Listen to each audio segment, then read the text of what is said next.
There is no right way to learn Japanese.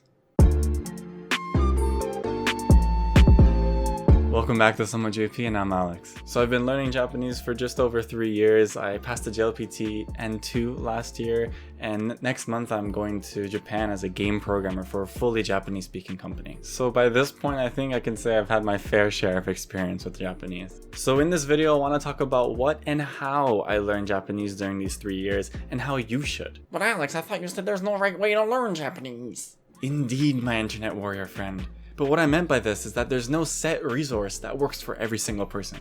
Instead, I'm going to be talking about 3 crazy important language learning philosophies I've learned during these 3 years that can really be used by anyone. Then I'll go through the different stages of my personal learning journey and talk about how I apply these philosophies at every single step. Also, definitely feel free to skip around the video for only the stages you really want to see. Now let's get the show on the road. Voice crack. Now let's get this voice on the road. Now let's get this show on the road, huh? So let's start with the 3 philosophies I learned, which honestly can just be applied to life as well. It's gonna get real deep in this video. 目標を立てようぜ. So number 1 is keeping small but manageable goals that work in tandem with a large, overarching goal that you can always be reaching for. You need something to keep you afloat, or you'll just drown, right? This is where something like the JLPT, job opportunities, finishing your current book or game, adding just 5 vocabulary words, anything can be a goal, but make sure you have one. And if you ever feel lost, take a moment and ask yourself, what is my goal? And what are the micro goals I have to reach that goal? It'll really give you some perspective. カオスに満ちてる楽しさ. Number 2 is prioritize enjoying the journey by doing things that excite you. What people say is the most efficient way means absolutely nothing if you don't enjoy it. If you find yourself getting bored learning grammar through a textbook like Genki, find another way. Instead, maybe try reading a manga and learn the grammar points that pop up on the way. And instead of having your micro goal being finishing practice problems in the textbook, your micro goal is now understanding this one paragraph, right? No miso okawari. And now the third and last one is keep it fun. Changing it up as much as possible to keep your brain engaged. You may have found the perfect way to study, but most things start to become mundane over time, right? Learn to know when you're in a rut and innovate. I personally changed the formatting of my Anki vocab flashcards almost weekly now, and it's really giving me the illusion of a new vocab learning experience, and it's made it a lot more fun for me. Konnichiwa! In the first 1 to 2 weeks, my goal was to get hiragana and katakana down relatively accurately. The goal here not being 100% accuracy though, which is first not realistic and will eventually come over time, right? In cases like this, there's really no need for perfectionism to slow us down, right? I used the hiragana and katakana guides made by Tofugu, an amazing Japanese language learning website with super high quality articles, guides, tutorials, whatever you need. By the way, if you're interested, the idea behind these guides was to use mnemonics to quickly and efficiently learn, and then eventually forgetting the mnemonic, but being left with what you actually wanted to learn. So I had a vacation to Japan planned in 6 to 7 months, so my goal was to know enough to get by and enjoy Japan to its fullest, but especially having, everyday conversations with Japanese people and being able to read whatever I needed to. So actually, midway through this stage, I got an internship offer for 1 year in Tokyo, and 4 months after accepting it, it was cancelled. I'm still salty. So here's what I did. So for vocabulary, I used Anki, which I still use to this day, constantly adding every new word I ran into and constantly trying to up how many new words I can learn a day. Anki uses an algorithm called SRS, Spaced Repetition System, to find the perfect timing for you to review words and learn new words. Let me know if you want me to do a video on how I use Anki. For kanji, I used Wanikani, which is actually made by Tofugu that I mentioned earlier. So if you like those hiragana and katakana guides, and depending on your learning style, I'm sure you'll love this. Also, the first 100 kanji are 100% free, so why not try it out? I may also have the most liked comment of all time on the forums, but no big deal. For grammar, I use the ever so popular Genki one. It's classic, it keeps you on track, so I liked it.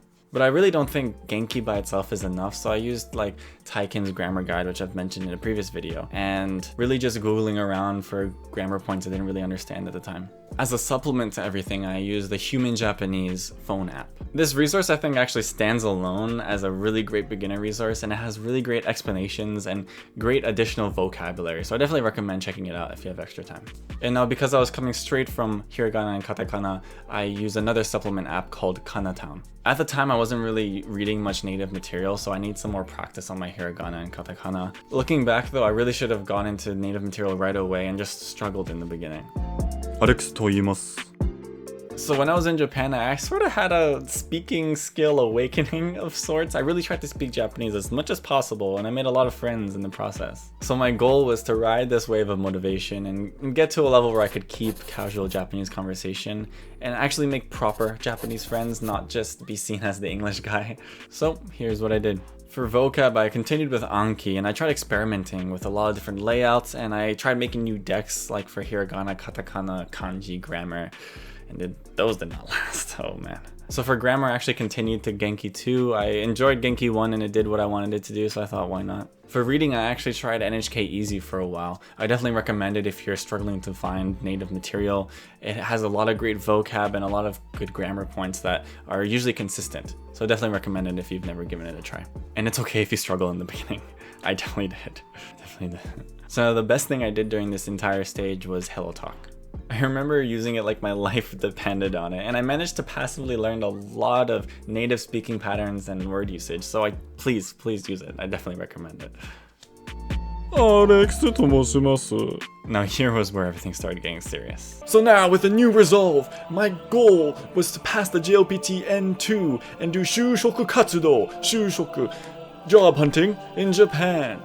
Oh, I don't know who that was. So with vocab, of course, I continued with Anki, only going harder and harder, really making my main daily studies just vocab with Anki. For reading, grammar, listening, kanji, I use Soul Matome N2. So working towards the goal of possibly working in Japan, I really worked my butt off to get as much N2 information into my brain. Soul Matome is really a complete solution for this. Also for grammar, I used Nihongo no Mori, which has a very, very compact Japanese N2 grammar series. So I was actually watching these compact grammar videos every single day, which are only explained in Japanese, right? It turned out to be the best supplementary resource for listening, reading, vocab, kanji, everything. For reading and writing, I continued Hello Talk, but it kind of slowed down because real meetups and having friends. So finally, I broke out of my shell and started going to in real life meetups using meetup.com.